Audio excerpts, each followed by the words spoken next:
Boston Dynamics lançou uma grande atualização do Atlas, que agora levanta uma geladeira carregada, lida com o deslocamento do peso e faz movimentos impossíveis para humanos. Ao mesmo tempo, o G1 da Unitree está respondendo a comandos de voz ao vivo, enquanto Gatsby está testando robôs humanoides como faxineiros domésticos sob demanda. Os humanoides agora fazem mais do que impressionar. Eles começaram a trabalhar. Vamos falar disso. Certo, a maior novidade vem da Boston Dynamics, porque a empresa acabou de revelar como o Atlas aprendeu a levantar e carregar uma mini geladeira pesada, usando aprendizado por reforço e simulação em larga escala. Na demonstração, Atlas gira o tronco em 180 graus, agacha, pega a geladeira, levanta, carrega pelo laboratório e entrega para um engenheiro sentado ali perto. No começo, chega a parecer estranho porque Atlas não se move como um humano em um traje de robô. Ele se move como uma máquina, com um design de corpo completamente diferente. O tronco pode girar de formas impossíveis para o corpo humano. O robô se move para frente e para trás com confiança incomum, ajustando todo o corpo ao redor do objeto, em vez de apenas pegá-lo com as mãos. Esse é o ponto principal. A Boston Dynamics não está tentando mostrar que Atlas pode simplesmente pegar alguma coisa. Eles estão mostrando que Atlas pode usar o controle de corpo inteiro.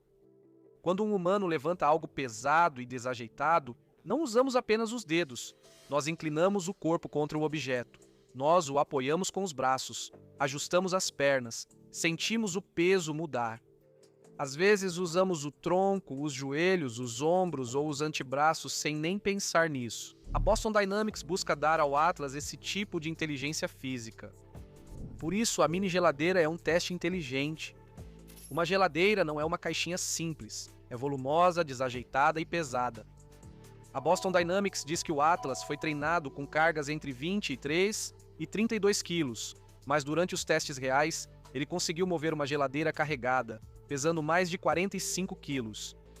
Isso é um grande avanço, ainda mais porque o peso na geladeira não estava equilibrado. Eles colocaram objetos do laboratório na geladeira, permitindo que a massa se movesse enquanto o Atlas a carregava. O Atlas precisou mais do que repetir uma animação idealizada, teve que se adaptar em movimento.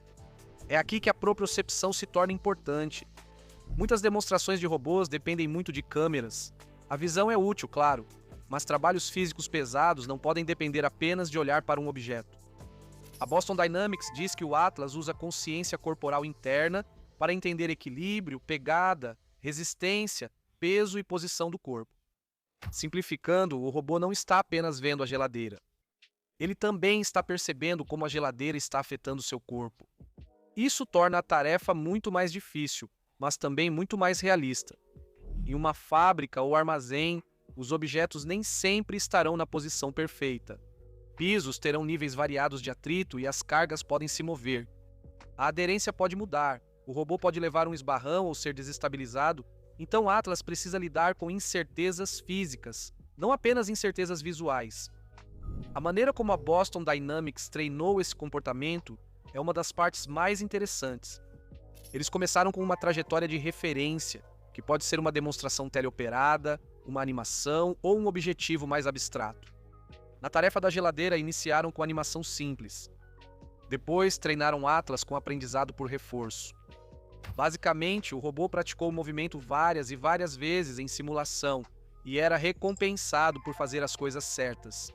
Manter o objeto no lugar, manter a pegada, ficar equilibrado, manter a geladeira na posição e orientação corretas e terminar a tarefa mesmo quando eram adicionadas perturbações. Depois, a escala fica insana.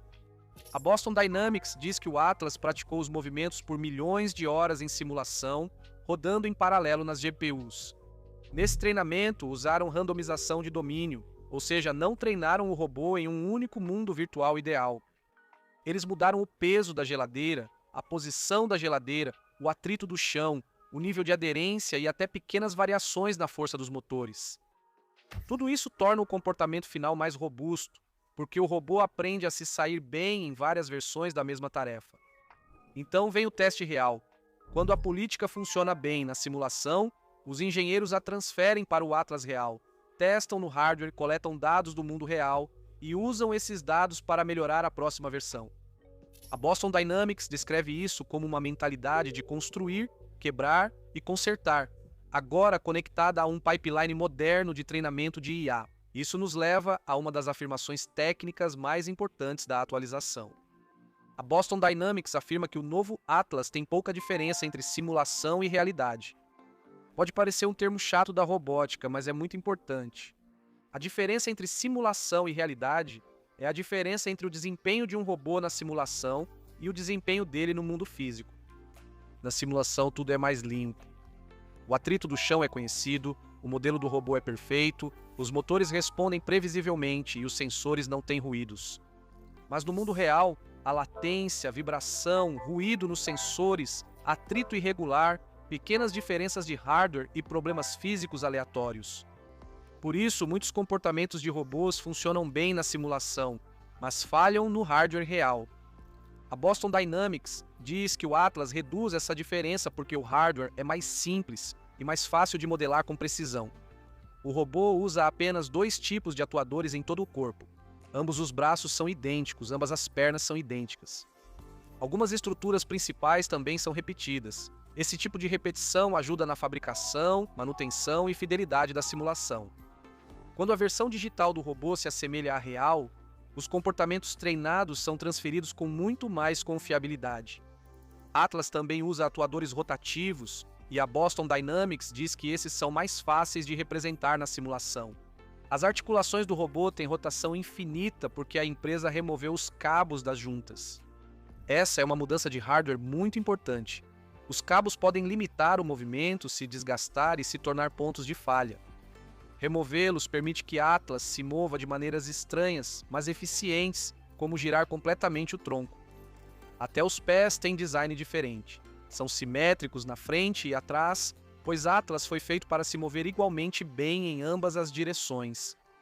Braços, pernas, mãos e a cabeça também são unidades substituíveis em campo, o que significa que podem ser trocadas em poucos minutos. Isso é importante, pois a Boston Dynamics já considera uma implantação real. Se robôs atuarem em fábricas, o tempo parado deve ser baixo, os reparos rápidos e as peças substituíveis. Por isso, a Boston Dynamics defende suas demonstrações atléticas, já que muitos veem paradas de mão e mortais como truques para viralizar. A empresa afirma que esses movimentos desenvolvem habilidades úteis para o trabalho: equilíbrio, agilidade, recuperação após escorregões, coordenação corporal, resistência térmica e locomoção em espaços restritos. Um robô de 90 quilos ou 198 libras fazendo paradas de mão precisa de hardware robusto e um gerenciamento térmico sério. Esse desempenho térmico também é relevante em ambientes industriais quentes. As garras usadas no teste da geladeira não são as mais novas da Boston Dynamics. São garras de trabalho que a empresa usa há cerca de 1 ano e meio. Elas são fortes o suficiente para suportar todo o peso do corpo do Atlas durante uma parada de mão, que é muito mais pesado do que o frigobar. A Boston Dynamics diz que já está testando uma garra mais nova e mais articulada, então o lado de manipulação do Atlas ainda está avançando. Essa atualização do Atlas fica mais séria ao ser ligada à Hyundai. O Hyundai Motor Group é dono da Boston Dynamics e, de acordo com relatos, a Hyundai planeja implantar mais de 25 mil robôs humanoides Atlas nas instalações de fabricação da Hyundai Motor e da Kia nos Estados Unidos. A empresa também está visando uma capacidade de produção anual de 30 mil robôs Atlas até 2028. Além disso, a Hyundai planeja fabricar mais de 300 mil unidades de atuadores por ano nos Estados Unidos. Esses atuadores alimentam as articulações e movimentos do robô, funcionando como músculos robóticos. O lançamento relatado começaria na Hyundai Motor Group Meta Plant America, na Geórgia, em 2028, seguido pela fábrica da Kia, também na Geórgia, em 2029. A Hyundai ainda não revelou todos os detalhes e não sabemos quais tarefas Atlas assumirá primeiro. Mas a escala do plano é enorme. Esta não é uma empresa falando sobre 1 ou 2 robôs de teste em um canto de um laboratório. Isso parece uma tentativa séria de integrar humanoides na fabricação automotiva. Por isso a Boston Dynamics segue falando em larga escala. O sistema de atuadores simplificado, os conjuntos repetidos, as peças substituíveis e a simulação de alta fidelidade estão todos conectados ao mesmo objetivo: deixar o Atlas potente para tarefas reais e simples para produção e manutenção em massa. Porém, a Boston Dynamics não é a única a impulsionar os humanoides. A Unitree também lançou uma nova demonstração do seu robô humanoide G1 e esta foca em ações controladas por voz. O vídeo foi postado em 19 de maio de 2026, com o título Geração de ações arbitrárias em tempo real controladas por voz. Na demonstração, o G1 responde a comandos de voz externos e gera movimentos corporais completos em tempo real. A Unitree afirma que as imagens foram feitas em uma única tomada, com áudio captado no local, e que as ações do robô foram geradas autonomamente por IA em tempo real. Eles também admitem que, como o movimento é gerado em tempo real, pode haver uma leve latência e redução na suavidade. O importante não é o reconhecimento de voz. Converter fala em texto é bem mais fácil do que controlar um corpo humanoide. O difícil é transformar um comando falado em um movimento estável. Um humanoide precisa coordenar pernas, braços, tronco, cabeça, tempo, equilíbrio e contato com o chão. Se o gerador de movimento criar algo instável, o robô pode perder o equilíbrio ou produzir movimentos que parecem antinaturais ou fisicamente impossíveis. Um fluxo provável converteria o comando de voz em texto, interpretaria a ação, geraria movimentos e enviaria ao controlador de corpo inteiro para manter o robô estável. A Unitree não publicou artigo técnico detalhado sobre essa demonstração, então muitos pontos seguem indefinidos. Não sabemos se o G1 cria movimentos do zero, seleciona de uma biblioteca, combina movimentos primitivos ou usa um sistema que converte texto em movimento ligado ao controle em tempo real. Não sabemos se o processamento é totalmente embarcado, rodando em hardware próximo ou parcialmente assistido pela nuvem. A conclusão mais segura é que a demonstração da Unitree é impressionante, mas ainda não comprova uma inteligência robótica de propósito geral. Ainda assim, a direção é óbvia. Os humanoides estão deixando de usar joystick e rotinas pré-programadas, passando para comandos naturais, onde basta dizer ao robô o que fazer. Em seguida, Gatsby segue um caminho bem diferente. Gatsby prefere desenvolver a camada de serviço que leva humanoides às casas, em vez de criar o robô mais avançado. Em 14 de maio de 2026, Gatsby disse que completou o primeiro serviço residencial de limpeza feito por um robô humanoide autônomo para um consumidor final nos Estados Unidos. O trabalho aconteceu em São Francisco. Um proprietário foi sorteado da lista de espera da Gatsby, agendou o serviço pelo app Gatsby para iOS e um robô humanoide foi enviado para limpar o apartamento. O serviço custa $150 por limpeza, não importa o tamanho do apartamento. Isso é importante porque a Gatsby não quer vender um robô de mais de $20 mil para ser guardado no armário. Em vez disso, ela quer criar algo mais próximo de um modelo estilo Uber para robôs humanoides. Você não compra o robô, você agenda o serviço. A empresa foi fundada em janeiro de 2026 por Aaron Frischberg, sob a empresa-mãe West Egg Labs. Gatsby diz que já está operando em São Francisco, com apoio da NVIDIA Inception e Entrepreneurs First, e já possui uma grande lista de espera na Bay Area, além de demanda de outras partes do país. Limpeza é um bom mercado inicial porque quase todo mundo entende o problema. Trabalhos domésticos levam tempo, as pessoas não gostam, e a limpeza profissional de apartamentos em São Francisco pode custar entre $150 e $300 dependendo do tamanho. Gatsby tenta competir oferecendo um serviço de robôs humanoides com tarifa fixa.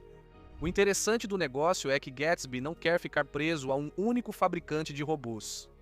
A empresa diz que está desenvolvendo software, navegação, interface do usuário e a estrutura de distribuição para o consumidor necessárias para tornar os robôs úteis em residências. Se um robô for o melhor este mês, Gatsby pode usá-lo. Se surgir um robô mais barato ou melhor no próximo mês, Gatsby pode trocar o hardware sem refazer o negócio.